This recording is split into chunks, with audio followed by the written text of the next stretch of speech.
మీ destination ఏదైనా ప్రపంచంలో ఏ మూల ఉన్నా సిఎన్ travel explore the world your way. Suman TV ప్రేక్షకులకి నమస్తే. సో ఈరోజు నా ముందు ఒక very important and very inspirational guest ఉన్నారు. ముఖ్యంగా ఈ గెస్ట్ గురించి చెప్పడానికి ముందు ఒక చిన్న మాట మనం మాట్లాడుకోవాలి.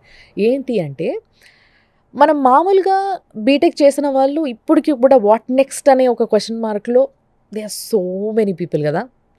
అలాంటి రోజుల్లోనే ఇంకా ఉన్నాం. అంటే ఎంతో టెక్నాలజీ ఇంప్రూవ్ అయినాక కూడా వి స్టిల్ థింకింగ్ నెక్స్ట్ ఏంటి అనేది. బట్ ఇప్పుడు కాదు, 2009లోనే బీటెక్లో కంప్యూటర్ సైన్స్ తీసుకొని దాని తర్వాత ఆయన చేసిన మిరాకిల్స్ అంతా ఇంత కాదు.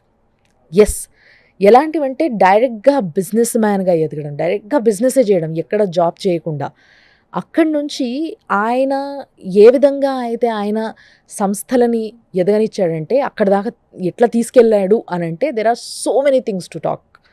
ఆయన బృహస్పతి టెక్నాలజీస్ అనే ఒక లిమిటెడ్ని పెట్టి, ఒక కంపెనీని పెట్టి, ఆ కంపెనీ త్రూ వరల్డ్ వైడ్గా చాలా సర్వీసెస్ చేసి, ఎన్నో గవర్నమెంట్ ప్రాజెక్ట్స్ చేసి, ఎన్నో అప్రిషియేషన్స్ పొంది ఈరోజు మన ముందున్నారు.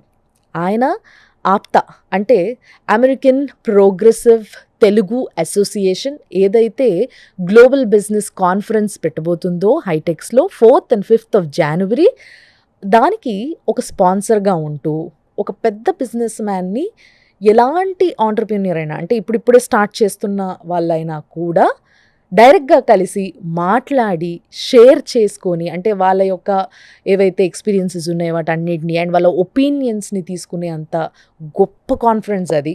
ఎందుకంటే అది అంత ఈజీగా జరగదు. మీ అందరికీ తెలిసే ఉంటుంది, కొన్ని కోట్లు ఖర్చు పెట్టినా కూడా కొంచెం కష్టమే. బట్ ఎస్, ఈ రోజులలో కొన్ని వ్యవస్థలు కొంతవరకు కొంత లిమిటెడ్గా కొన్ని లక్షల స్పెండ్ చేస్తూ ఇలాంటివి సమిట్స్ చేస్తూ ఉన్నారు. బట్ ఇది చాలా గొప్ప వేదిక. ఎందుకంటే ఏదైతే Jan 4th and 5th జరగబోతున్న ఈ గ్లోబల్ బిజినెస్ కాన్ఫరెన్స్ ఉందో దీనికి 5,000కు పైగా ఆంటర్ప్రెన్యూర్స్ అటెండ్ అవ్వబోతున్నారు. కాబట్టి దీని గురించి మీరు డెఫినెట్గా ఆలోచించాలి. మీకు కూడా అలాంటి ఆలోచనలు ఇంట్రెస్ట్ ఉంటే మీరు ఎక్కడికి వెళ్ళాలి, ఏం చేయాలి, ఎట్లా కనుక్కోవాలి, దాని గురించి సంబంధించిన డీటెయిల్స్ అని ఆలోచిస్తున్నట్టయితే స్క్రీన్ పైన మీకు కింద కనిపిస్తూ ఉంటాయి. దానికి సంబంధించిన వెబ్సైట్స్ అండ్ ఫోన్ నెంబర్స్ కూడా ఉంటాయి. వాళ్ళకి ఫోన్ చేసి కనుక్కోవచ్చు, మిమ్మల్ని మీరు ఎన్రోల్ చేసుకోవచ్చు. అండ్ ఇప్పుడు నేను సార్తో మాట్లాడబోతున్నా ఆయనే, మీ అందరికీ మరోసారి చెప్తున్నా, బృహస్పతి టెక్నాలజీస్ లిమిటెడ్ అధినేత అండ్ మేనేజింగ్ డైరెక్టర్ ఆయన్నే రాజశేఖర్ పాపోలు గారు. సో ఆయన్ని మాట్లాడదాం, ఆయనతోని అన్ని విషయాలు తెలుసుకుందాం. ఆయన ఎక్స్పీరియన్స్ అన్నీ కూడా ఇన్స్పిరేషన్గా ఉంటాయి, వినండి. సార్ నమస్తే. నమస్తే అండి. Sir really very glad to meet you sir. నిజంగా, ఎందుకంటే ఇప్పటికీ కూడా even today so many of them, మా ఫ్రెండ్స్ కూడా చాలామంది బీటెక్ చేసి నెక్స్ట్ ఏం చేయాలరా, ఎక్కడికి వెళ్దాంరా, ఎక్కడ జాయిన్ అవుదాంరా, ఇలాంటి ఆలోచనలో ఉంటారు జనరల్గా. బట్ ఇలాంటిది ఏదీ లేకుండా ఇమీడియట్గా బీటెక్ అయిపోగానే మీరు బిజినెస్ స్టార్ట్ చేయడం అండ్ మీ సొంతగా, అంటే ఎవరిపైనో ఆధారపడడమో లేకపోతే ఎక్కడో జాబ్ చేయడమో కాకుండా మీరు ఒక స్టెప్ తీసుకోవడం, ఒక ఆలోచన రావడం అనేది నాట్ అ స్మాల్ థింగ్. అది కూడా 2009లో, రైట్? యా, 2009 నేను బీటెక్ పాస్డ్ అవుట్ అండి. ఓకే. పాస్డ్ అవుట్ అయిన వెంటనే I took decision to go into business. Yes. So ఆ బిజినెస్ అక్కడే మొదలవ్వాలి అనేది ఎవరైనా మీకు ఇచ్చిన అడ్వైజా లేకపోతే మీకు సొంతగా వచ్చిన ఆలోచన? యాక్చువల్గా చిన్నప్పటి నుంచి అయితే నాకు కంప్యూటర్స్ మీద చాలా ఇంట్రెస్ట్ ఎక్కువ. ఓకే. నేను ఫస్ట్ కంప్యూటర్ వాడడం మొదలెట్టింది ఇంటర్మీడియట్లో. ఇంటర్మీడియట్లో మా డాడీని అడిగి కంప్యూటర్ కావాలంటే ఆయన కొనిపెట్టారు అప్పట్లో. అప్పటి నుంచి స్టార్ట్ చేసి దాంట్లో ఫోటోషాప్ చేయడం, నెక్స్ట్ డిఫరెంట్ వెబ్సైట్స్ క్రియేట్ చేయడం, అవి ఇవి చూసుకుని బీటెక్ వచ్చేటప్పటికి నేను Sridatta college of engineering and టెక్నాలజీలో బీటెక్ కంప్లీట్ చేశానండి. 2008లో మాకు ప్రిన్సిపల్గా డాక్టర్ సివి రెడ్డి గారు అని మా గురువు గారు వచ్చారు. ఆయన వచ్చిన తర్వాత ఏంటంటే హీ చేంజ్డ్ ద మైండ్. అంటే మీరు ఇంకా బాగా చేసుకోవాలి, ఇలా కాదు అంటే don't think like an employer లాగా ఆలోచించండి, అలా కొంచెం మోటివేట్ చేయడం మొదలెట్టారు. అప్పుడు వీ స్టార్టెడ్ లైక్ ఆయనే కాలేజీలో ఒక ఇంక్యుబేషన్ సెంటర్ ఒకటి పెట్టారు. ఆ కాలేజీలో ఇంక్యుబేషన్ సెంటర్లో we started working on different projects, వాటి మీద వర్క్ చేసేవాళ్ళం. సో బీటెక్ అయిపోయిన వెంటనే like we took a different step. అప్పుడు అంటే లైక్ ఆ స్టెప్ వల్ల కొన్ని అడ్వాంటేజెస్ ఉన్నాయి, డిసడ్వాంటేజెస్ ఉన్నాయి. లైక్ ఎక్కడన్నా ఎంప్లాయీగా వర్క్ చేసి లైక్ ఒక ఎక్స్పీరియన్స్ గెయిన్ చేసి బిజినెస్ స్టార్ట్ చేస్తే ఒక రకంగా ఉండేది, బికాస్ వీ నో బాగా తెలిసి ఉంటుంది ఆ ప్రాసెస్ ఏంటి, సిస్టమ్స్ ఎలా ఉంటాయి అనేది. ఇప్పుడు ఏంటంటే ప్రతిదీ ఒక రకమైన ఎక్స్పెరిమెంట్ లాగానే అయింది. సో 2009 బీటెక్ అయిపోయిన వెంటనే we started doing our own like websites. Partners ఉండేనా సార్ మీకు ఆ టైంలో? పార్ట్నర్స్ అని స్పెషల్గా ఎవరు లేరండి. We started independently. దాంట్లో ఏంటంటే మాకు అదే కాలేజీలో ఉన్న ఇంక్యుబేషన్ సెంటర్లో మా సార్ ఎస్టాబ్లిష్ చేసిన దాంట్లో కొద్దిగా సపోర్ట్ చేసేవాళ్ళు. తర్వాత once when we come out of that college environment నుంచి బయటకు వచ్చాక లైక్ ఈ వెబ్సైట్స్ అవి చేయడం, దాంతో like we got some good clientele. మీరు అట్లా మొదలు పెట్టడము, మీకు గవర్నమెంట్ ప్రాజెక్ట్ రావడం అనేది మళ్ళీ అది కూడా చిన్న విషయం కాదు సార్. ఎన్నో సంవత్సరాలు తిరిగి ప్రాజెక్టుల కోసం కష్టపడి ఇదైపోతూ ఉంటారు చాలామంది. సో మీకు ఎట్లా అయింది అది? గవర్నమెంట్ ప్రాజెక్ట్ ఏమి అలా వచ్చేయలేదండి. యాక్చువల్గా దీనికి ఒక పెద్ద స్టోరీ ఉంది. లైక్ ఇనీషియల్గా మాకు ఇంజనీరింగ్ కాలేజెస్ని టార్గెట్ చేసి we started creating websites design చేసి, వాళ్ళు ఫర్ ఎగ్జాంపుల్ ఒక 1 వీక్లో వెబ్సైట్ డెలివరీ అడిగితే మేము 3 డేస్లో 4 డేస్లో ఇచ్చేయడం. అండ్ వాళ్ళు కూడా చాలామంది ఏంటంటే దే గాట్ లైక్ అరే కుర్రోడు బాగా కష్టపడుతున్నాడు అన్న ఫీలింగ్లో వాళ్ళు ఇంకొకళ్ళకి రిఫర్ చేయడం. సో నాకు ఫస్ట్లో ఎవరైతే కస్టమర్స్ ఉన్నారో ఇప్పుడు కూడా like still we are maintaining good relation with them. అలాగా చేసుకుంటునే క్రమంలో మాకు ఒక కాల్ వచ్చింది దక్కన గ్రామీణ బ్యాంక్, ఇంతకు ముందు ఇప్పుడు తెలంగాణ గ్రామీణ బ్యాంక్. అక్కడ చీఫ్ మేనేజర్ గారు శ్రీనివాస్ గారు అనే ఉన్నారు. ఆయన ఫోన్ చేసి మాకు వెబ్సైట్ మెయింటైన్ చేయాలమ్మా, మెయింటైన్ చేస్తారా అని అడిగారు. మెయింటైన్ చేస్తాం సార్ మేము అని స్టార్ట్ చేసినప్పుడు అప్పుడు అది చాలా విచిత్రమైన స్టోరీ అండి. ఎలా అంటే వాళ్ళకి ఏ చిన్న మోడిఫికేషన్ కావాలన్నా బ్యాంక్ వెబ్సైట్ కాబట్టి సెక్యూరిటీ ఉండాలి అది ఇది అనే కన్సర్న్స్తో వాళ్ళు మీరు వచ్చేయండి మా ఆఫీస్లో కూర్చొని చేద్దరు కానీ అనేవాళ్ళు. సో అలాగా వెబ్సైట్ మెయింటెనెన్స్ మొత్తం మాకు ఒక 7,000 రూపాయలు వెబ్సైట్ మెయింటెనెన్స్ ఇయర్కి. వాళ్ళకి కనీసం అంటే వారానికి 2-3 రోజులు వెళ్ళి కూర్చునేవాళ్ళం అక్కడ. సో అలా చూసి మాకు అక్కడ చైర్మన్ గారు ఉండేవాళ్ళు వేణుగోపన్ అని. ఆయన చూస్తున్నాడు రోజు వస్తున్నాడు కూర్చుంటున్నాడు ఇక్కడ, మా ఎంప్లాయా కాదా అని ఆయన చీఫ్ మేనేజర్ గారిని అడిగారు. అడిగినప్పుడు చీఫ్ మేనేజర్ గారు చెప్పారు ఇలాగ మన వెబ్సైట్ మెయింటైన్ చేస్తాం అంటే, మరి రోజు వస్తున్నాడు ఏంటని ఆయన ఏదో ఒక కన్సర్న్తో నార్మల్గా అవుట్ ఆఫ్ క్యూరియాసిటీ అడిగితే తర్వాత నన్ను పిలిపించారు. పిలిపిస్తే ఎలా చేస్తున్నారు ఏంటి, వెబ్సైట్ బాగుంది, బాగా చేస్తున్నారు, చాలా బాగా డెవలప్ చేశారు అది ఇది అని చెప్పి ఎంత ఇస్తున్నారు అని అడిగారు. అడిగితే సార్ ఇలా సంవత్సరానికి 7,000 ఎంతో ఇస్తున్నారు. ఏంటి సంవత్సరానికి 7,000 ఇచ్చి వారానికి 3 రోజులు ఇక్కడే పని చేయించుకుంటున్నారా అని ఒక రకమైన ఇది పెట్టారండి. అంటే బీటెక్ నుంచి కూడా లైక్ నేను ఎప్పుడు ఎక్కడ వర్క్ చేసినా ఏం చేసినా కూడా ఇట్స్ నాట్ అబౌట్ మనీ, మనకు ఒక ఎక్స్పీరియన్స్ గెయిన్ అవుతుంది, మనకు ఒక కొత్త విషయం తెలుస్తుంది అన్న ఉద్దేశంతో ఏదన్నా చేసేవాడిని. మనీ అనేది సెకండరీ అనుకునే వర్క్ చేసేవాడిని. అలా వీ స్టార్టెడ్ వర్కింగ్. ఇలా చేసే క్రమంలో మాకు తెలంగాణ గ్రామీణ బ్యాంక్ దొరికింది. అదే డెడికేషన్తో అక్కడ కూడా వర్క్ చేసాం. అప్పుడు ఆ చైర్మన్ గారికి పాపం ఏదో కొంచెం ఆయనకి హార్ట్కి టచ్ అయింది మా వర్కింగ్ స్టైల్. అది ఎందుకు టచ్ అవ్వాలి సార్, 7,000 సంవత్సరానికి తీసుకొని 3 రోజులు ఆఫీస్లో కూర్చుంటే ఎవరికైనా టచ్ అవుతుంది. అయితే అప్పుడు ఆయన తర్వాత ఒకసారి మళ్ళీ పిలిపించి ఇలాగా మాకు ఆదిలాబాద్లో ఒక బ్యాంకులో దొంగలు పడ్డారమ్మా, మీరు కెమెరాస్ ఏమన్నా పెడతారా, అక్కడ కెమెరాస్ ఇన్స్టాల్ చేయాలన్నారు. సరే సార్ ఎంత వర్క్ అది ఇది అన్నట్టు ఇంకేం మాట్లాడకుండా సార్ మేము చేసేస్తాం సార్ అంటే, నాకు 10 డేస్లో కంప్లీట్ చేయాలని వర్క్ ఆర్డర్ రిలీజ్ చేయండి అన్నారు. వర్క్ ఆర్డర్ రిలీజ్ చేయాలంటే అది మా ఇనీషియల్ స్టెప్ అండి. అంటే లైఫ్లో ఎప్పుడు మర్చిపోలేను నేను. ఆ 10 బ్రాంచెస్ వరకు మాకు రావడం, విత్ ఇన్ ఒక 3-4 డేస్లో కంప్లీట్ చేయడం, మళ్ళీ ఆయన దగ్గర మళ్ళీ మార్కులు కొట్టేసాం. So again he asked okay బాగా చేశారు వీళ్ళు కుర్రోళ్ళు, ఈసారి టెండర్ కాల్ఫర్ చేసేటప్పుడు అన్ని కంపెనీలకి కొంచెం సపోర్ట్ ఉండేలాగా మీరు చేయండి అన్నట్టు వాళ్ళ కింద వాళ్ళందరికీ చెప్పారు. దాని ప్రకారమే like next order we got about 224 branches. And అక్కడి నుంచి ఏంటంటే మాకు he become the brand ambassador. ఆయన ఏంటి వీళ్ళ కుర్రోళ్ళు బాగా చేసుకుంటున్నారు అని ఏపీజీబీ బ్యాంక్ అని, ఆంధ్ర ప్రగతి గ్రామీణ బ్యాంక్ అని, ఆంధ్రప్రదేశ్ గ్రామీణ వికాస్ బ్యాంక్ అని, తర్వాత సప్తగిరి గ్రామీణ బ్యాంక్ అని, చైతన్య గోదావరి గ్రామీణ బ్యాంక్ అని, అట్లా ఒక్క రాష్ట్రంలో 2 రాష్ట్రాల్లో కాదు కదా సార్. అలా ఇంకా హర్యానా ఇవి ఎక్కడెక్కడ సార్? ఫస్ట్ లో ఏంటంటేనండి విత్ ఇన్ ఒక 2 years 3 years లోనే like we captured major RRBs across AP and Telangana. అప్పుడు కంబైన్డ్ ఏపీ కింద ఉండేది కదా, మొత్తం 5 ఆర్ఆర్బీలు ఉన్నాయి. 5 ఆర్ఆర్బీలో కంప్లీట్ గా క్లోజ్ చేస్తాం. సో వాళ్ళ వెబ్సైట్స్ మావే, వాళ్ళ ఇంటర్నల్ ఈ సెక్యూరిటీ సిస్టమ్స్ మావే, వాళ్ళకి ఇంటర్నెట్ మెయిలింగ్ సిస్టమ్ అని, ఈ సర్క్యులర్ సిస్టమ్ అని డిఫరెంట్ ప్రోడక్ట్స్ సప్లై చేసుకుంటా వచ్చాం. సో అన్ని బ్యాంక్స్ తో మంచి రిలేషన్ మెయింటైన్ చేసాం.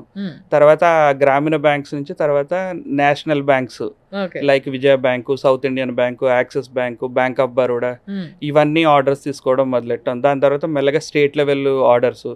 స్టేట్ లెవెల్ ఆర్డర్స్ లో ఇప్పుడు మీరు చూస్తే Andhra Pradesh medical infrastructure development corporation, next సిపిడబ్ల్యూడీస్ and Telangana model schools, central warehouse corporation, central forensic science laboratories, ఇలాగా డిఫరెంట్ సెంట్రల్ లెవెల్లో మెల్లమెల్లగా ఏంటంటే ఒక ఆర్డర్ కంప్లీట్ చేయడం, దాని ద్వారా ఒక ఎలిజిబిలిటీ రావడం. నెక్స్ట్ స్టేట్ అంటే లైక్ ఆర్ఆర్బీస్ నుంచి national level banks, national banks నుంచి తర్వాత నాట్ జస్ట్ బ్యాంక్స్ కదా, బ్యాంక్స్, స్కూల్స్, హాస్పిటల్స్, ఎన్నో డిఫరెంట్ కంపెనీస్, రకరకాల government projects, south central railway, DRDO and GHMC, అసలు ఎన్నో ఎన్నో ఇవన్నిటిని మెల్లమెల్లగా మీ వర్క్ చూపిస్తూ సాధించుకున్నారు ఈ ప్రాజెక్ట్స్ అన్ని కూడా. ప్రతి చోట మేము ఎక్కువగా టార్గెట్ చేసేది ఏంటంటే క్లయింట్ సాటిస్ఫాక్షన్ అండి. క్లయింట్ ఎప్పుడు సాటిస్ఫై అవుతాడు? తక్కువ రేటుకి ప్రోడక్ట్ దొరకాలి, క్వాలిటీ ఉండాలి, next with in short span of టైంలో వాళ్ళు అనుకున్న టైంలో ప్రాజెక్ట్ కంప్లీట్ అవ్వాలి. ఇవి ఉన్నాయంటే మోరోవర్ దీంట్లో పాయింట్ మిస్ అవుతుంది మీరు, అందరితో పోలిస్తే మన వర్క్ డిఫరెంట్ గా ఉండాలి, యూనిక్ గా ఉండాలి. సో నిజంగా మీకు ఇది పెట్టింది పేరుగా మారింది. అంటే బృహస్పతి టెక్నాలజీ లిమిటెడ్ అంటే వీళ్ళు మిగతా వాళ్ళలా కాకుండా కొంచెం డిఫరెంట్ గా ఉంటాయి, వీళ్ళ వర్కింగ్ స్టైల్ అంతా కూడా, వీళ్ళ సర్వీస్ అంతా కూడా అందరికీ నచ్చేలా డిఫరెంట్ గా కొత్తగా కనిపిస్తుంది అని ఒక మాట విన్నా నేను. సో ఇట్లా డిఫరెన్సెస్ ఎక్కడ చూపించేవాళ్ళు మీరు? బేసిక్గా లైక్ మేము స్టార్ట్ చేసింది company as a software development company అని స్టార్ట్ చేసామండి. తర్వాత మెల్లగా we started entering into security domain. అంటే సెక్యూరిటీ సిస్టమ్స్, ఇప్పుడు సీసీటీవీ కెమెరాస్ కానీ, బయోమెట్రిక్ టైమ్ అండ్ అటెండెన్స్ కానీ, లేకపోతే డోర్ ఫ్రేమ్ మెటల్ డిటెక్టర్స్, ఈ video conferencing solutions, public addressing systems, you name any solution related to networking, IT networking మొత్తం మేము చేస్తాం. So బేసిక్గా సాఫ్ట్వేర్ డెవలప్మెంట్తో మా ఇదే స్టార్ట్ అవ్వడం వల్ల ఏంటంటే ఇప్పుడు చాలా చోట్ల ఏంటంటే ఇట్స్ నాట్ బేసిక్గా అందరి రిక్వైర్మెంట్ ఒక రకంగా ఉండదు. కస్టమైజేషన్, నాకు ఈ ఫీచర్స్ కావాలి, నాకు ఈ టెక్నాలజీ కావాలి, ఇలా వర్క్ చేయాలి. బేసిక్గా ఇది గవర్నమెంట్లో చాలా ఎక్కువ ఉంటుందండి. అంటే వాళ్ళు ఎలా అంటే లైక్ ఏదో మార్కెట్లో ఉండే ప్రోడక్ట్ని వాళ్ళు కొనాలని అనుకోరు. మాకు ఆన్ అండ్ యావరేజ్ మాకు రోజు ఎంతమంది మా హాస్పిటల్కి వస్తున్నారు, లేకపోతే వాళ్ళతో ఇక్కడ వీళ్ళ బిహేవియర్ ఎలా ఉంటుంది, ఇవన్నీ మాకు కావాలి. లేకపోతే ఓవరాల్ ఉన్న 2000 కెమెరాస్లో ఎన్ని కెమెరాలు పనిచేస్తున్నాయి, ఎన్ని కెమెరాలు పనిచేయట్లేదు, ఇలా కొన్ని కస్టమైజ్డ్ సొల్యూషన్స్ అడుగుతూ ఉంటారు. ఇదేంటంటే సాఫ్ట్వేర్ డెవలప్మెంట్ కంపెనీ కింద ఉండడం వల్ల కంటిన్యూస్గా వాళ్ళకి కావాల్సినవన్నీ we will integrate both software and hardware as per the customers requirement. So that is our major USP అండి. ఇప్పుడు ఇలాంటి అనలిటిక్స్ అవన్నీ కూడా మేము లైక్ సాఫ్ట్వేర్ యూజ్ చేసి కెమెరాస్లో వాటిలో ఇంప్లిమెంట్ చేయడం వల్ల మా డిఫరెంట్ స్ట్రీమింగ్ సాఫ్ట్వేర్ వీటి వల్ల ఏంటంటే we got some additional advantage. వాళ్ళకి ఏ రకమైన సొల్యూషన్ కావాలన్నా మేము ఇవ్వగలగడం, దానివల్ల మాకు ఎక్కువ నో చెప్పలేదు అనమాట వాళ్ళ రిక్వైర్మెంట్స్ కి. బేసిక్ గా ఎప్పుడు నో చెప్పకపోతేనే ఎక్కువ బిజినెస్ వస్తుందండి. అదైతే కరెక్టే సార్. బట్ గవర్నమెంట్ సెక్టార్ కి మీరు ప్రాజెక్ట్స్ చేయడము అండ్ ఇటు ప్రైవేట్ కి చేయడము అనేది ఇటు వేరీస్ కదా, చాలా డిఫరెన్స్ ఉంటుంది రెండింటికి. మీరు మేజర్గా అబ్జర్వ్ చేసిన డిఫరెన్సెస్ ఏంటి ఈ రెండిట్లో? గవర్నమెంట్లోని ప్రైవేట్లోని అంటే see when we are targeting high revenues, ప్రైవేట్లో అంత రెవెన్యూస్ ఉండవండి. లైక్ ఇప్పుడు Okay. మనం ఇయర్లీ ఒక 10 కోట్లు 20 కోట్లు టార్గెట్ చేయాలి అనుకుంటే కనుక we can restrict our self to private companies. Okay. అలా కాకుండా 100 కోట్లు టర్న్ ఓవర్ చేయాలి, లేకపోతే I wanted to go ahead different డొమైన్లోకి వెళ్ళాలి అంటే లైక్ డెఫినెట్గా అక్రాస్ ఇండియా చేసుకోవాలి, గవర్నమెంట్లో డెఫినెట్గా ప్రెజెన్స్ ఉండాలి. For example like last year మాకు ఫస్ట్ 2019లో ఆంధ్రప్రదేశ్లో ఎలక్షన్స్ చేసామండి మేము. ఓకే. ఎలక్షన్స్ అంటే ప్రతి పోలింగ్ స్టేషన్లో కెమెరా పెట్టడం, ఆ కెమెరాలన్నీ సిఇఓ ఆఫీస్లో లైవ్ ఇవ్వడం. ఓకే. ఈచ్ అండ్ ఎవ్రీ డిస్టిక్లో ఆ డిస్టిక్లో ఒక 4000, ఒక్కో డిస్టిక్కి 4000 కెమెరాలు ఉంటాయి. 4000 కెమెరాలు డిస్టిక్లో లైవ్ ఇవ్వాలి. Okay. It's all like one day job. ఏంటి, వన్ డేలో 42,000 లొకేషన్స్లో కెమెరాస్ పెట్టాలి. 42,000 లొకేషన్స్లో కెమెరాస్ అన్ని పర్ఫెక్ట్గా వర్క్ అవుతున్నాయా లేదా చూసుకోవాలి. అవన్నీ కమాండ్ కంట్రోల్ సెంటర్కి వస్తున్నాయా లేదో చూసుకోవాలి. వచ్చినవి అన్ని రికార్డ్ అవుతున్నాయా, పర్ఫెక్ట్గా అన్ని ఇన్ ప్లేస్లో ఉన్నాయా. నాకు ఒక క్వశ్చన్ సార్, బేసిక్గా పోలింగ్ బూత్లలో సీసీ కెమెరాలు అనేవి బాగా పనిచేస్తాయి, దాంట్లో డౌట్ లేదు. పని చేయకుంటే వాళ్ళకి నష్టం కాబట్టి అవి బాగా పనిచేస్తాయి ఎప్పుడు. బట్ అవి కాకుండా గవర్నమెంట్ ఆఫీసెస్లో అన్నిట్లో బాగా పనిచేస్తాయి. ఎన్ని పనిచేస్తాయి అవుట్ ఆఫ్ సమ్? లేదండి, ఎప్పుడు కూడా సీసీటీవీ అనేది it's a service related product అండి. అంటే ఇప్పుడు ఎలా ఉంటుందంటే, మీరు ఫర్ ఎగ్జాంపుల్ ఒక ఇంట్లో ఒక ఫ్రిడ్జ్ పెట్టుకున్నారనుకోండి, అది ఒకసారి కొని పెట్టేస్తే పని చేస్తూనే ఉంటుంది. టీవీ అనుకోండి, ఒకసారి కొని పెడితే పని చేస్తూనే ఉంటుంది. బట్ ఈ కెమెరాస్ ఇవి ఏంటంటే డిఫరెంట్ ఆస్పెక్ట్స్. ఎందుకంటే అదొక సిస్టమ్ని ఇంటిగ్రేట్ చేసి ఒక చోట చూస్తాం మనం. అంటే కెమెరాలన్నీ తీసుకొచ్చి ఎన్విఆర్కి కనెక్ట్ చేసి, ఎన్విఆర్లో ఒక హార్డ్ డిస్క్ ఉంటుంది, దాని నుంచి ఒక స్విచ్ కనెక్ట్ చేసి దాన్ని మనం ఒక టీవీ కనెక్ట్ చేసి చూస్తాం.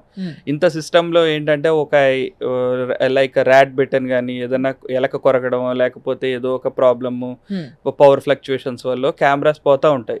పోయినప్పుడు వెంటనే చెప్పి ఇది ప్రాబ్లం ఉంది అని రెక్టిఫై చేయించుకుంటే అన్ని చోట్ల అన్ని కెమెరాలు బాగానే పనిచేస్తాయి. నార్మల్గా మెయిన్ ప్రాబ్లం ఏంటంటే ఇళ్లలో అనుకోండి, మెయింటెనెన్స్ అనేది దెబ్బతింటుంది. మెయింటెనెన్స్ అనేది కంపల్సరీ ఉండాలి. మెయింటెనెన్స్ ఉంటే డెఫినెట్గా అన్ని బాగానే పనిచేస్తాయి. ఓకే. ఓకే. నార్మల్గా గవర్నమెంట్ అనేటప్పటికి కొంతమంది పట్టించుకుంటారు, కొంతమంది పట్టించుకోరు. అదే ఇళ్లలో మీ ఇంట్లో 4 కెమెరాలు పెట్టించుకున్నారు అనుకోండి, ఒకటి పని చేయకపోయినా 10 సార్లు ఫోన్లు చేస్తారు. అంతేగా. సో అది బేసిక్గా అక్కడ కొంచెం గ్యాప్ వస్తుంది అన్నట్టు.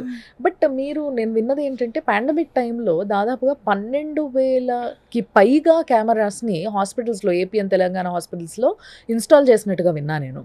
సో ఇది నిజంగా నాకు సర్ప్రైజింగ్ ఎక్కడ అనంటే, పాండమిక్ టైంలో అందరికీ పని లేకుండే, అసలు బాగా సంపాదించే వాళ్ళు కూడా చేతికి నెల జీతం రాక చాలా కష్టపడ్డారు ఆ టైంలో, ఇంట్లోంచి బయటికి రాకుండా. బట్ మీకు ఇంత ఫుల్గా పని ఉంది అని అంటే ఐ వాజ్ సర్ప్రైజింగ్లీ షాక్డ్ నిజంగా చెప్పాలండి. మీరేమంటారు? అప్పుడు యాక్చువల్గా ఆర్డర్ వచ్చినప్పుడు మేము కూడా షాక్ అయ్యామండి, ఎలా చేయాలి ఇది. బికాజ్ అప్పుడు చాలా పాండమిక్ సిచ్యువేషన్లో బయటకు వెళ్ళడానికి భయపడేవాళ్ళు. అవును. అటువంటిది వీళ్ళు టెక్నీషియన్స్ని వాళ్ళని మేనేజ్ చేసి ఎలా చేయాలి వర్క్, ఏ రకంగా ఆ ప్రాజెక్ట్ హ్యాండిల్ చేయాలి అనేది. But somehow like we made it. Almost ఒక 12,000+ కెమెరాస్ ఏపీ తెలంగాణలో డిఫరెంట్ హాస్పిటల్స్లో, ఆరోగ్యశ్రీ హాస్పిటల్స్లో. అండ్ ఇంకొంచెం అప్పుడు ప్రెషర్ ఇంకా ఎక్కువ ఉండేది, ఎన్ని చేస్తున్నారు ఈరోజు, ఎవ్రీడే వీడియో కాన్ఫరెన్సింగ్. బికాజ్ వాళ్ళకి కూడా కన్సర్న్ సీఎంస్ నుంచి అంత ప్రెషర్ ఉండేది. సో ఆ టైంలో like we have delivered in time అండి అది అంత ప్రాజెక్ట్. సో ఏదైనా కూడా ఆన్ టైం ఉండడం వల్ల కూడా బృహస్పతి ప్రైవేట్ లిమిటెడ్ ఏదైతే ఉందో, బృహస్పతి టెక్నాలజీ లిమిటెడ్ ఏదైతే ఉందో, వీళ్ళకి చాలా ప్లస్ అయిందనమాట. చాలా ప్రాజెక్ట్స్ చేయడానికి కానీ, మంచి పేరు తెచ్చుకోవడానికి కానీ. అండ్ ఇప్పుడు వరల్డ్ వైడ్ వీళ్ళ company one of the famous ఇంకోటి అంతేకాకుండా చాలామంది ప్రిఫర్ చేసే కంపెనీ అన్నట్టు వీళ్ళది. సో అది మంచి విషయం మీ గురించి తెలుసుకోవడం. బట్ నాకు బాగా ఇంట్రెస్టింగ్ అనిపించిన ఇంకో ప్రాజెక్ట్ ఏంటంటే సార్, మీ దాంట్లో ఏదైతే మీరు ఈ హై సెక్యూరిటీ ఇన్స్టాలేషన్స్ భారతదేశానికి బంగ్లాదేశ్కి మధ్యలో కానీ, పాకిస్తాన్కి ఇండియాకి మధ్యలో కానీ పెట్టాల్సి వచ్చినప్పుడు, ఇవన్నీ ఇన్స్టాల్ చేయాల్సి వచ్చినప్పుడు ఆ కండిషన్స్ ఎట్లుంటుండే, అండ్ హై సెక్యూరిటీ ఇన్స్టాలేషన్స్ అంటే ఏముంటాయో తెలుసుకోవాలని ఒక క్యూరియాసిటీతో అడుగుతున్నాను నేను. బార్డర్ సెక్యూరిటీ ఫోర్స్కి మేము ఒక 4 ప్రాజెక్ట్స్ వరకు చేస్తామండి. వీటిలో మేజర్గా 3 projects related to Bangladesh, India border అంటే మనకి వెస్ట్ బెంగాల్ బార్డర్ అనమాట. వెస్ట్ బెంగాల్లో మీకు మాల్దా, బెరంపూర్, కృష్ణానగర్ ఇలా కొన్ని ఏరియాస్ ఉన్నాయి. ఆ ఏరియాస్ మనకి బంగ్లాదేశ్కి బార్డర్ ఉంటాయి. అక్కడ మనం కెమెరాస్ ఇన్స్టాల్ చేయాలి. So this is also like weird experience మాకు. అంటే ప్రాజెక్ట్ వచ్చినప్పుడు బిఎస్ఎఫ్ నుంచి ప్రాజెక్ట్ వచ్చింది బాగుంది అనుకున్నాం కానీ but like the kind of pressure or ఆ ప్రాజెక్ట్ ఎగ్జిక్యూట్ చేసినప్పుడు మా వాళ్ళు చాలా కష్టపడ్డారు. లైక్ కంప్లీట్ ఇప్పుడు ఈరోజు బృహస్పతి టెక్నాలజీస్ ఈ లెవెల్లో ఉంది అంటే the main reason is our team, ఆ ఎంప్లాయీస్. లైక్ మాకు చాలా మంది డెడికేటెడ్ టీమ్ మ్యాన్ పవర్ వాళ్ళు అక్కడ ఉండి ఒక 2 months లైక్ ఆ బిఎస్ఎఫ్ జవాన్లతో వాళ్ళతో కంటిన్యూస్ గా కోఆర్డినేట్ చేసుకుని, బికాస్ అక్కడ నేను వెళ్ళానండి 2-3 times వెళ్ళాను. ఆ బార్డర్ 2 days అండి అంతే, అంతకన్నా ఎక్కువ ఉండలేమండి మనం. అంతేనా? అంటే నిజంగా వాళ్ళకి సెల్యూట్ చేయాలి. బేసిక్ గా ట్రాన్స్పోర్ట్ ఉండదు, లైక్ వాళ్ళయ్యే వెహికల్స్ ఉంటాయి, వాళ్ళ జీప్లు అవి డ్రైవ్ చేసుకోవడం ఎడార్లలో. That is a really nice experience. మా టీం అంతా కూడా కొంతమంది అయితే అమ్మో వెళ్ళినోళ్ళు మేము ఇంకా మళ్ళీ వెళ్ళమన్న వాళ్ళు కొంతమంది ఉంటే, వెళ్ళిన వాళ్ళే నేను బిఎస్ఎఫ్కి వెళ్తా మళ్ళీ ఇంట్రెస్టెడ్ కానీ చాలా ఇంట్రెస్టెడ్ క్యాండిడేట్స్ కూడా ఉన్నారు.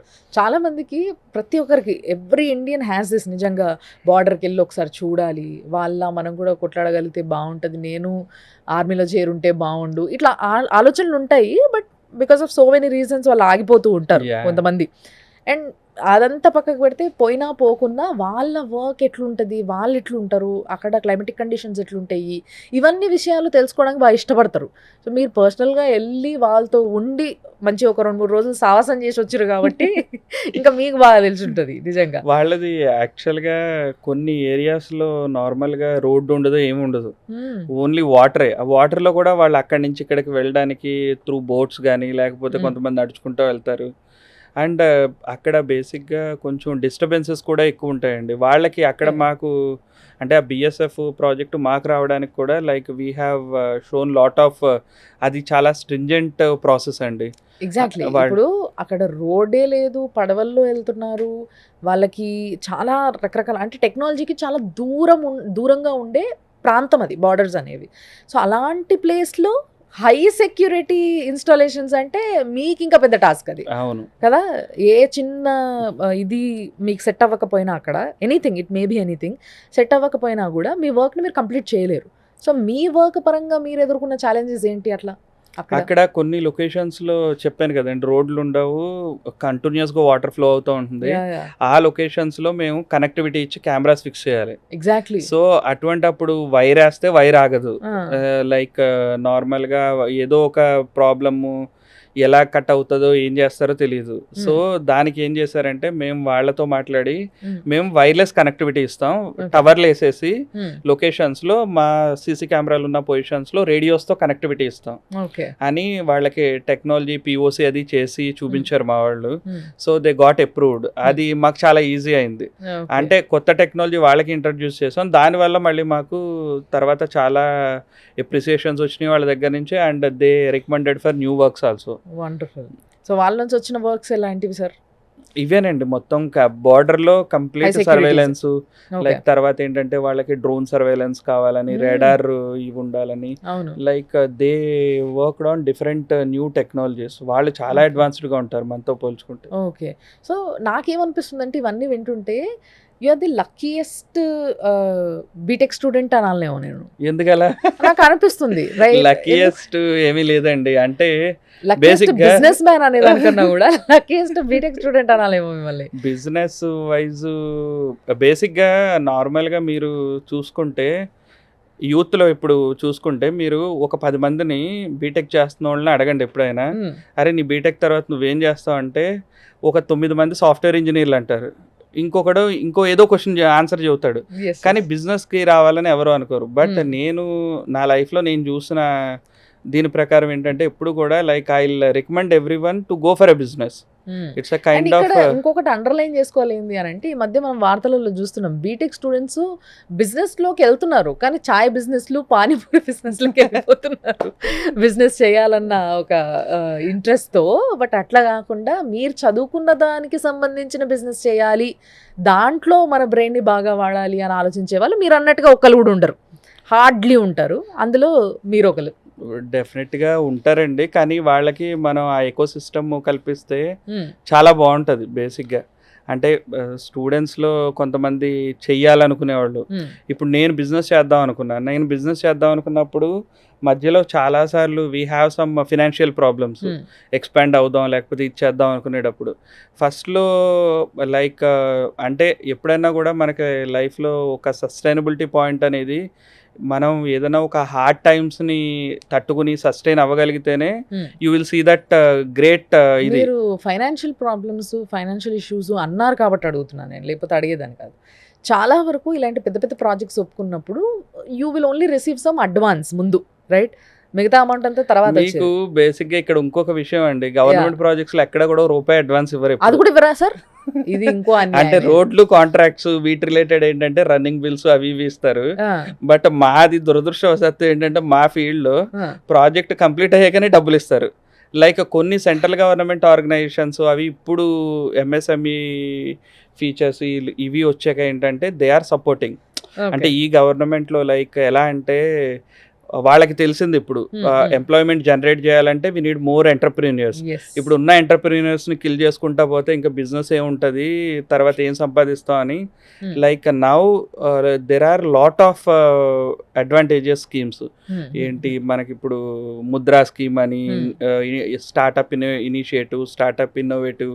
సో ఇప్పుడు ఎవరన్నా మీలాగా ఎదగాలనుకుంటే మిమ్మల్ని ఇన్స్పిరేషన్గా తీసుకొని it is more easier than అప్పటికన్నా చాలా సింప్లిఫై అయ్యిందండి ఇప్పుడు. డెఫినెట్ గా లైక్ మీరు ఫేస్ చేసిన ఫైనాన్షియల్ ఇష్యూ చెప్పండి, ఏదైనా any situation or any issue మీరు ఫేస్ చేసింది.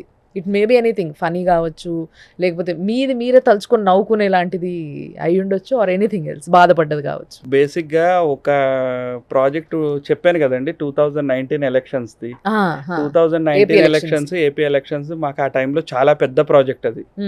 లైక్ ఆ ప్రాజెక్టు చేసేటప్పుడు ఆల్మోస్ట్ ఏంటంటే మీకు తెలుసు కదా, April 11th ఎలక్షన్స్. అప్పుడు April 11th ఎలక్షన్స్ అయితే మనం ఎలక్షన్స్ 11th కెమెరాస్ పెట్టలేదనుకోండి మనం పీక తీసేసినట్టు అంతా. అంటే చాలా సివియర్ ఇది ఉంటుంది. ఆ టైంలో మాకు బ్యాంక్లో ఏదో లోన్కి అప్లై చేసాం, అది అనుకోకుండా డిలే అయింది. అరే ఏం చేయాలి ఏంటి అని మాకు ఇక్కడ, నేను ఈ సనత్ నగర్లో ఉంటా, 7 temples దగ్గర, అక్కడికి వెళ్ళి గుడి దగ్గర ఏంట్రా ఇది ఇప్పుడు ఏం చేయాలి పరిస్థితి ఏంటి అనుకున్న టైంలో కరెక్ట్గా మా క్లోజ్ ఫ్రెండ్ నాతో పాటు వాడు డిగ్రీ చదివిన వెంటనే హైదరాబాద్ వచ్చేసి నాతో పాటు చేశాడు. వాడు ఫోన్ చేశాడు, ఫోన్ చేసి మనది ఇదిగో పేమెంట్ ఒకటి రావాలి, అది వచ్చేసింది, తొందరగా రా ఎక్కడ ఉన్నావని. అంటే మాకు వేరే ఏదో గవర్నమెంట్ ప్రాజెక్ట్ ఇది చేసింది, ఒక 6 కోట్లు రావాలి, అది రావట్లేదు, ఇక్కడ ఈ ప్రాజెక్ట్ కంప్లీట్ చేయాలి. సో అది వచ్చేటప్పటికి ఈ గ్యాప్ లో అది ఎలా వచ్చిందో వచ్చింది. సో అదొకటి చాలా అంటే వైల్డెస్ట్ ఎక్స్పీరియన్స్ అండి. చూసారా మీరు ఎంత లక్కీయో, నేను ఇందాక తెలియకుండానే ఇదంతా. బట్ నిజంగానే ఇలాంటి టాస్క్లు అంటే ఏముంది, ఆయన హీఈస్ వెరీ లక్కీ, ఆయనకి చాలా ప్రాజెక్ట్స్ వచ్చినాయి ఒకదాని తర్వాత ఒకటి అని చెప్పుకోవడానికి చాలా బాగుంటుంది. కానీ దాని వెనుక కష్టము, ఆ మధ్యలో ఎప్పుడైతే ఈ ఫైనాన్షియల్ డిలేస్ వస్తాయో ఆ డిలేస్ వల్ల వీళ్ళు ఫేస్ చేసే ప్రాబ్లమ్స్. అంటే నేను ఒకటి బాగా నమ్ముతానండి, నాది కాదు నేనని కాదు, బట్ లైఫ్లో ఎవరైతే సక్సెస్ అవుతారో వాళ్ళు ఎవ్వరో అంత ఈజీగా సక్సెస్ అయిన వాళ్ళు కాదు. జీవితంలో చాలా కష్టాలు పడి ఏదో చేసి ఏదేదో ఇవి పెట్టి ఇవన్నీ అయిపోయాక ఏంటంటే ఇప్పుడు కొంచెం బ్లూ మూన్గా కనబడి మంచిగా కనబడేటప్పటికి అరే లక్కీ రైడు సెటిల్ అయిపోయాడు అనుకుంటారు. ఇప్పుడు వరకు మీ ఎక్స్పీరియన్సెస్ విన్న తర్వాత జరగబోతున్న ఏదైతే గ్లోబల్ బిజినెస్ కాన్ఫరెన్స్ ఉందో ఈ January 4th and 5th జరగబోతుంది హైటెక్స్లో, దీని గురించి మాట్లాడాలి మనం. ఎందుకంటే ఆప్తా ఇది అమెరికన్ ప్రోగ్రెసివ్ తెలుగు అసోసియేషన్, దీంట్లో మీరు ఒక స్పాన్సర్, రైట్?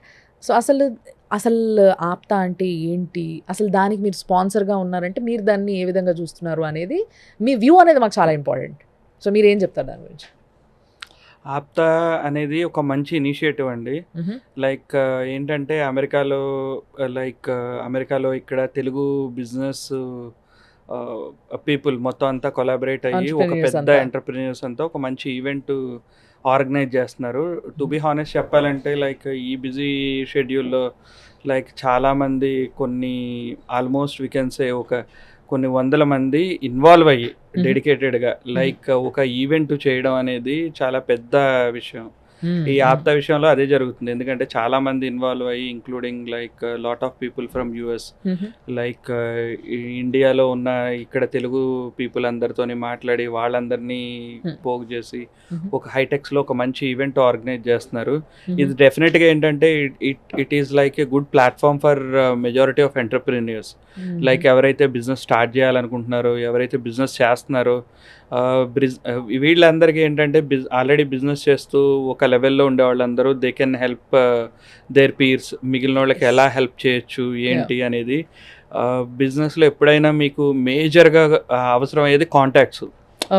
ఇలాంటి ప్లాట్ఫామ్ వల్ల ఏంటంటే like it makes easier to most of other fellow business people to get their information. So this global business conference is for entrepreneurs అందరూ కూడా పెద్దవాళ్ళు చిన్నవాళ్ళు పెద్దవాళ్ళని to understand caring and sharing అని వచ్చా అలాంటి ఒక కాన్ఫరెన్స్ అని వచ్చా దీన్ని? ఆబ్వియస్గా లైక్ దాని స్లోగానే create to connect to collaborate. Wonderful. So బేసిక్గా మంచి స్లోగన్తో చాలా మంచిగా ఆర్గనైజ్ చేస్తున్నారు. ఆప్తా గురించి మీరు చెప్తున్న దాన్ని బట్టి చూస్తే నాకు అనిపిస్తుంది ఏంటి అని అంటే ఇట్స్ లైక్ ఎవరైతే ఆంటర్ప్రెన్యూర్స్ ఉంటారో దాంట్లో బాగా ఎదిగిన వాళ్ళు అండ్ కొత్తగా ఇప్పుడిప్పుడే రైజ్ అవుతున్న వాళ్ళు వీళ్ళందరూ ఒక అండర్స్టాండింగ్ రావడం, ఒకరికొకరు హెల్ప్ చేసుకోవడం, షేర్ చేసుకోవడం, sharing caring kinds of right. అదే ఆప్తా చెప్పాను కదండి, ఆప్తా ట్యాగ్ లైనే లైక్ ఇంట్రెస్టింగ్గా ఉంటుంది. Connect, collaborate, create. అంటే ఫస్ట్ కనెక్ట్ అవ్వడం, తర్వాత కొలాబరేట్, వాళ్ళతో కలిసి కొలాబరేట్ అవ్వడం, తర్వాత క్రియేటింగ్ ఆపర్చునిటీస్. వండర్ఫుల్. సో బేసిక్గా అందరికీ ఆపర్చునిటీస్ కోసం వెయిట్ చేస్తూ ఉంటారు. సో ఎప్పుడైనా బిజినెస్ పెట్టినప్పుడు కూడా people wait for a project generally. So ఇట్లాంటి వాళ్ళకి ఏంటి అని అంటే మీరు ఇందాక అన్నట్టుగా ఆంటర్ప్రెన్యూర్స్, బిజినెస్ మ్యాన్లకి ఎప్పుడైనా కూడా connections are more important. So ఈ కనెక్షన్స్ని పెంచుకునే అవకాశాన్ని ఇస్తున్నారు. అంటే ఈయన లాంటి రాజశేఖర్ గారు లాంటి ఒక మంచి పెద్ద experienced business man, inspirational business man కూడా మీకు అక్కడ ఉంటారు అని అంటే ఇప్పుడిప్పుడే ఎదిగే వాళ్ళకి చాలా హెల్ప్ అవుతుంది. ఈయన దగ్గర నుంచి సజెషన్స్ తీసుకోవడానికి కానీ, లేకపోతే ఏదైనా మీ గురించి, మీ బిజినెస్ గురించి చెప్పడానికి కానీ, ఎక్కడ తప్పు జరుగుతుంది, ఎక్కడ ఏంటి, ఏమైనా కొన్ని అడ్వైజెస్, మంచి పాయింట్స్ మీరు తీసుకోవచ్చు. సో సార్, నేను మిమ్మల్ని కొన్ని ర్యాపిడ్ ఫైర్ క్వశ్చన్స్ లాంటివి అడుగుతా. సో మీరు దానికి ఒక 2-3 వర్డ్స్లో ఆన్సర్ చెప్పండి. మామూలుగా 1 word ఆన్సర్ అడుగుతారు, బట్ కష్టం అట్లా చెప్పడం. సో ఎస్, మీరుతో అయినంత వరకు షార్ట్లో చెప్పండి. ఓకే. సో ఇప్పుడు వచ్చే కొత్త ఆంటర్ప్రెన్యూర్స్కి వాళ్ళకి మీరు ఏం చెప్తారు మీ తరఫున to be a good and successful entrepreneur? Hard వర్క్తో డెఫినెట్గా they can achieve their goals. Okay. So మీరు ఇప్పటి వరకు సక్సెస్ అయిందే కాకుండా ఇంకా రెట్టింపు సక్సెస్ అయ్యుండేవాడిని నేను గతంలో ఈ పని చేసుంటే అని అనుకునేది ఏదైనా ఉందా? మోర్ ఫోకస్డ్ అయితే. మీరు ఫోకస్గానే ఉన్నారు కదా సార్? అంటే ఫోకస్ని డైవర్ట్ చేశానండి. సో ఇంకా ఫోకస్డ్ ఉంటే డెఫినెట్గా that will be a very good. What is your success formula? Like ఆపర్చునిటీస్ని కరెక్ట్ టైంలో యూటిలైజ్ చేసుకోవడం. So not only in a financial way, but cash చేసుకోవడం అనేది ఒక ఆపర్చునిటీని ఇంపార్టెంట్ అంటారు, అంతే కదా? And what is your hidden talent అంటే ఏమంటారు? ఏదన్నా ఒక వర్క్ అనుకున్నానంటే అది రీచ్ అయ్యే వరకు like I will work hard అండి. కంపల్సరీ గోల్ రీచ్ అయ్యాలి. హిడెన్ టాలెంట్ బేసిక్గా ఇప్పుడు మిమ్మల్ని మేము ఒక కంపెనీ ఓనర్గా, నేను అన్నట్టుగా ఓ లక్కీ బీటెక్ స్టూడెంట్గా చూస్తాం. అట్లా కాకుండా ఇంకా ఏదైనా anything else beyond this or rather than this, ఏదైనా upgrading with new technologies time to time, that is his hidden talent. బేసిక్గా ఏంది అని అంటే ఎవరికి తెలియకుండా ఆయనంతలో ఆయన అప్గ్రేడ్ అయిపోతారు అనమాట. ఆ విషయం నాకు చాలా స్పష్టంగా అర్థమైంది. So which is your favourite project అంటే ఏం చెప్తారు? మీరు చెప్పడం కష్టమే, బట్ చెప్పండి మీకు వచ్చిన ప్రాజెక్ట్స్లో. 2019 ఎలక్షన్స్ ప్రాజెక్ట్ అండి. Because that was a task. పెద్ద టాస్క్ ప్రాజెక్ట్స్ అని చాలా సక్సెస్ఫుల్గా హ్యాండిల్ చేసాం కాబట్టి we got a confidence that you can handle any kind of project. And what are the major 3 qualities business మ్యాన్కి ఉండాల్సినవి? Hard working, focus and sustainability. Sustainability ఇది add అయింది. దిస్ ఇస్ వెరీ ఇంపార్టెంట్ నిజంగా చాలామందికి. And being BTech student, మీరు ఇప్పుడు BTech students అందరికీ like right from their first year of the BTech ఒక ఎంప్లాయీ అవ్వాలనుకునే కన్నా ఒక ఎంప్లాయర్ ఎలా అవ్వాలి అనేది ఆలోచిస్తే బాగుంటుంది. మీ లీడర్షిప్ క్వాలిటీస్కి మీరు on a scale of 1 to 10 ఎంత వేసుకుంటారు? ఎన్ని మార్కులు వేసుకుంటారు మీరు? నా సెల్ఫ్ అసెస్మెంట్ అంటున్నారు మీరు? అంతే కదా సార్, మరి మనం కరెక్ట్ వేసుకోవాలి. ఫస్ట్ ఎగ్జామ్ మనం రాసినప్పుడు మనకే తెలుస్తుంది ఫస్ట్ ఎన్ని మార్కులు వస్తాయి. 6-7 అండి. 6-7 మిగతా ఎక్కడ పోయాయి సార్? చెప్పాను కదండి, ఇంకొన్ని బ్యాడ్ ఇవి కొన్ని ఉంటాయి కదా, అవి కూడా కొంచెం ఇంప్రూవ్ చేసుకోవాలి. Okay done. సో ఒకవేళ మీ లీడర్షిప్ని మీరు డిస్క్రైబ్ చేయాల్సి వస్తే ఒక 1 or 2 wordsలో ఏం చెప్తారు? Leadership is nothing but team work అండి. ఒక టీమ్ని ఐడెంటిఫై చేసి ఆ టీమ్తో Associate. చేయడం. Yeah, so you should try to associate with everybody to be a good leader. ఇదేనా మీరు చెప్పే ఫార్ములా? ఆబ్వియస్గా అంతే. That's a good one again. So to be a very good business man and successful business man, మీరిచ్చే మంత్ర? కష్టాలు వచ్చినప్పుడు కూడా స్టేబుల్గా ఉండాలి. ఆబ్వియస్గా సక్సెస్ వస్తుంది. Right, nice. సో ఏదైతే ఆప్తా ఉందో, ఈ ఆప్తా వల్ల మాకు వచ్చే లాభం ఏంటి అని అడిగే వాళ్ళు ఉంటే మీరు ఏం చెప్తారు? ఒకసారి అటెండ్ అయ్యి చూడండి, they will feel the difference. మీరు చెప్పిన పాయింట్స్ అన్ని బట్టి చూస్తే డెఫినెట్గా అక్కడ ముఖ్యంగా ఆప్తాకి ఏదైతే ఈ కాన్ఫరెన్స్, గ్లోబల్ బిజినెస్ కాన్ఫరెన్స్ ఏదైతే జరగబోతుందో on Jan 4th and 5th హైటెక్స్లో, దీనికి అటెండ్ అయితే మీకు దాదాపుగా 5,000 మంది ఆంటర్ప్రెన్యూర్స్, రకరకాల బిజినెస్లు చేసే వాళ్ళందరూ కూడా అక్కడ కలుస్తారు. వాళ్ళతో మంచిగా మీరు మాట్లాడుకోగలుగుతారు. ఇలాంటి ఒక మంచి వేదిక అంత ఈజీ కాదు దొరకడం అందరికీ. సో అలాంటి వేదిక. సో దీనికి రావాలన్నా, ఎన్రోల్ చేసుకోవాలన్నా ఏంటి అసలు మేము ఏం చేయాలి? మేము ఎట్లా మిమ్మల్ని అప్రోచ్ అవ్వాలి? క్యాటలిస్ట్ అనేది ఒక వెబ్సైట్ ఉందండి. ఆ వెబ్సైట్లో they can login. Okay. So మీకు ఏవైతే డీటెయిల్స్ కావాలో ఆప్తా యొక్క వెబ్సైట్ డీటెయిల్స్ కానీ, లేకపోతే వాళ్ళ సంబంధించిన కాల్ సెంటర్ నంబర్స్ కానీ, వీటన్నిటిని కూడా కింద స్క్రీన్ పైన ప్లే చేయడం జరుగుతూ ఉంటుంది. కాబట్టి మీరు ఏంటంటే వాటిని నోట్ చేసుకోండి, కాల్ చేయండి, మీకు ఉన్న డౌట్స్ అన్నీ అడిగేయండి. అండ్ డెఫినెట్గా ఇలాంటి ఎంతోమంది ఆంటర్ప్రెన్యూర్స్ మీరు కలవచ్చు అండ్ వాళ్ళతో మాట్లాడొచ్చు. అండ్ మీకు చెప్పాలనుకునే, అడగాలనుకునే మీ క్వశ్చన్స్ అన్నీ కూడా మీరు ఫేస్ చేయొచ్చు. సో పర్సనల్గా రాజశేఖర్ గారి గురించి నేను ఇప్పుడు తెలుసుకున్న విషయాలు మీకు తెలియజేయడం జరిగింది. బట్ ఇంకా చాలా విషయాలు ఇట్లాగే మీరు చూస్తూ ఉంటే సుమన్ టీవీ మీకు ఇంకా ఎన్నో తెలుస్తాయి. So thank you so much sir, మీరు ఇవాళ రావడం అనేది అండ్ మీ ఎక్స్పీరియన్సెస్ అన్ని షేర్ చేసుకోవడం అనేది నిజంగా చాలా మంచిగా అనిపించింది. కొత్త ఇన్స్పిరేషన్ ఇది మాకు. అంటే ఇంకా పెద్దగా సాధించాలంటే ఏమేం చెయ్యాలి, దేనిపైన ఫోకస్ చేయాలి అనేది మిమ్మల్ని చూసి నేర్చుకోవచ్చు. Thanks a lot, all the best. And ఆప్తాని సక్సెస్ఫుల్గా మీరు ముందుకు తీసుకెళ్తారనేసి అనుకుంటూ థ్యాంక్స్ అలాట్. థ్యాంక్ యూ అండి.